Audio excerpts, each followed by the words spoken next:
Hey guys, I figured I'd post a video since we're almost to like our main goal right now, and it's called Arms of a Goddess, and it's from Llama Arts.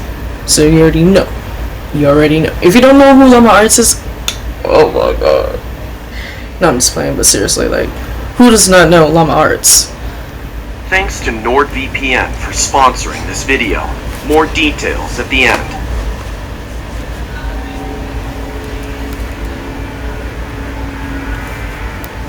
Carrie wanted nothing to do with the daily hustle and bustle of working in the city, having to commute early in the morning for a job that was only a half hour away thanks to the absurd amount of traffic she had to fight through.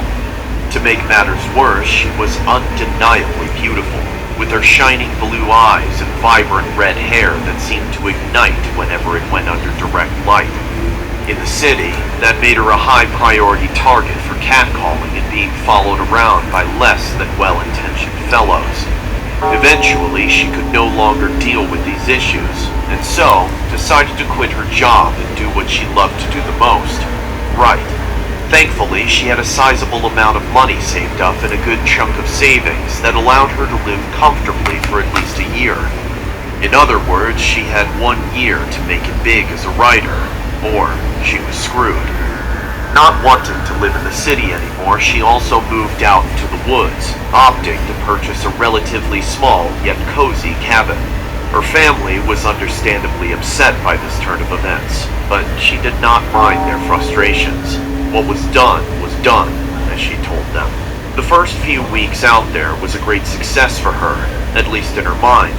She wrote thousands of words every day for short stories, and even a big novel she had planned. In between her writing binges, she would take walks around her property, soaking in the sweet and natural scents that the outside world had to offer, taking inspiration from the earth around her and the occasional occurrence of a small forest critter that brought her joy. I'm not gonna lie, we probably all have that feeling like we just need to like get out the house. Get some vitamin in your skin, Keep it fresh and pretty. The sun is gonna help you with that vitamin D. Remember, like.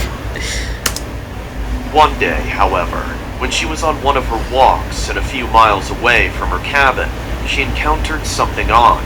Beneath one of the pine trails she often frequented was a rather arcane-looking skull that brought her a great deal of concern and confusion.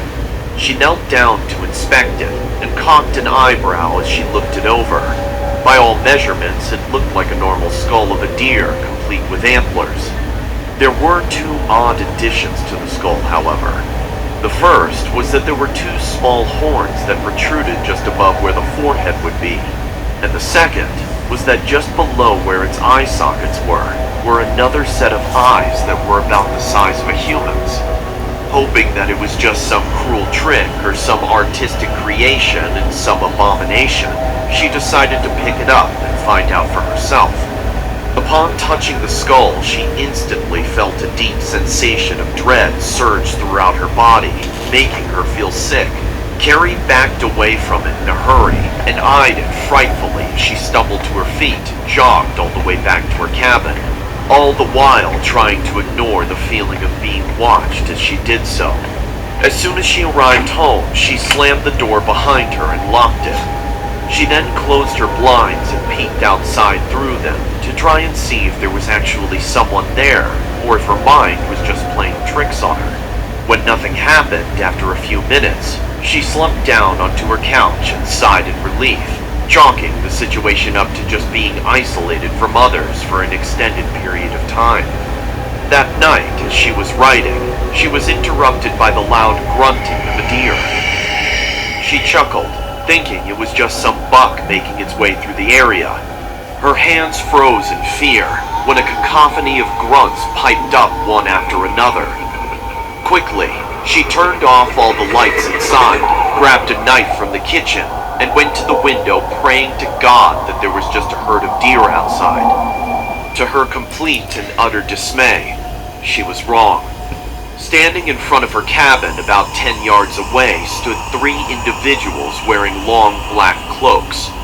Adorning their heads were deer skulls, the same type of deer skull that she had encountered earlier that day. One by one, they made the same grunting sounds from before, only this time they began walking towards the cabin. Understandably freaked out, she grabbed her phone and attempted to call the police. Tears filled her eyes as she saw "no service" written across the top of her phone. In frustration, she threw it on the ground and returned to the window to see that they were nearly at her door now, their grunts louder than ever. She screamed at them to go away, that she was armed, and to just leave her alone. After her panic-filled rant, she backed away from the window, shakily holding the knife in her hands. Seconds later, she turned into a sobbing mess as the individuals antagonizing her began knocking on her door. "Please, just go away!" she screamed. The knocking became louder and more insistent as time went by, until just when she thought she couldn't take it. I'm not gonna lie. If that was happening, I would get so frustrated that I would die on the spot. These are abnormal people.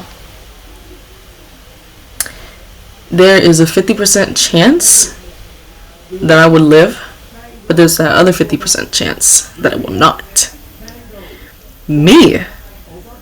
Because any type of sound, like if I'm already irritated and that's already doing that, I would have died. You know? Take it anymore. It stopped. One good way that you can help build urgency in the sale is asking what are called consequence questions. What? She asked aloud, surprised that the threat decided to move along. She untensed her body and leaned up against the wall to compose herself. Without warning, a loud metallic clanging sound was heard, and she saw her doorknob stumble out of the door and onto the wooden floor below. Slowly, her door creaked open, and in stepped the tallest of the three masked individuals. Even with his face obscured, she could see how distorted and disfigured his features were beneath the skull. "Stop! Please leave! Don't make me use this!" Carrie shouted as she raised the knife back up and aimed it towards him. He did nothing but stand silently and outstretched his arms as though he were a saint posing for a painting. In defiance, Carrie screamed and charged toward the man, knife poised to pierce his chest. Quicker than the wind, he swatted her hand to the side and followed up with a power punch to her gut, winding her in the process. She collapsed limply into his arms, heaving and gasping for air. "Chair," she heard him command the other two who rushed into the cabin. Taking a chair from her dining table, they set it in the middle of the room, and Carrie was gingerly seated in it. Defenseless and weak, she whispered for them to take whatever they wanted, but to just leave her alone as they proceeded to strap her down to entwine. The goddess despises material goods. Divinity has no such need for such petty items. What she seeks is beauty, and the ability to create beauty. You're a writer, yes? Surely you know what I mean. How do you know I'm a writer? Because the goddess led you to us, my dear. I don't understand. Carrie muttered as she looked between the three men. Sculptures, paintings, pottery, buildings, books, shrines, all created with the arms of talented individuals. You should feel blessed. Carrie squinted her eyes at him, completely bewildered at the situation. Why are you here? She says you have lovely arms, Carrie. Excuse me? Tears returned to her eyes as her stomach sank. So much potential not yet used. This is what she desires, and you have exactly that. He walked behind Carrie and placed his hands on her shoulders, and with bony fingers ran them up and down her arms. Carrie shuddered and swallowed hard. You don't have to do this. Carrie whimpered. I'm sorry, child. I weep for you. Truly, I do. His grip tightened around her shoulders, his fingernails digging into her skin and drawing blood. Carrie screamed in pain. But just think, you're going to be part of something so undeniably beautiful that this pain will become something to rejoice about. Upon realizing what was going to happen to her, Carrie's eyes widened and she thrashed around, begging and pleading to be let go. But all of those pleas fell upon the ears of men deaf to her plight. Detective Holt walked under the yellow tape that surrounded the cabin of Carrie Wilkins and went straight inside. In the center of the room sat the woman in question. He shook his head and did his best not to vomit at what he saw. A ring of leaves surrounded the chair that Carrie sat in, and a crown of twigs and flowers adorned her bloodied head. Her mouth was agape, with a few berries resting upon her tongue. Worst of all, her arms had been surgically removed, and pools of blood bathed the leaves below from her still leaking arms. Holt exited the cabin, loosened the tie to his suit in frustration, and scratched his rugged graying beard. As he contemplated where to go from that disturbing sight, he was approached by an officer. Detective Holt, as I'm sure you're aware, the victim was found early this morning due to her parents making a surprise visit, and found her in that state. Do you have any news for me, or are you just repeating to me verbally the messed up shit I just saw? The young woman cleared her throat and apologized. This was found on the table next to the victim. She handed Holt a folded piece of paper that had a crudely drawn skull and blood on it. It read as follows. The time for the goddess to awaken has come. With her arms she crafts, but what use are arms without eyes, which wish to see her own creations? Cultists.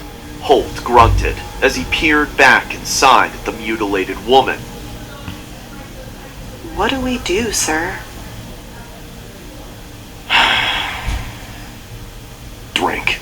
It's gonna be a long day.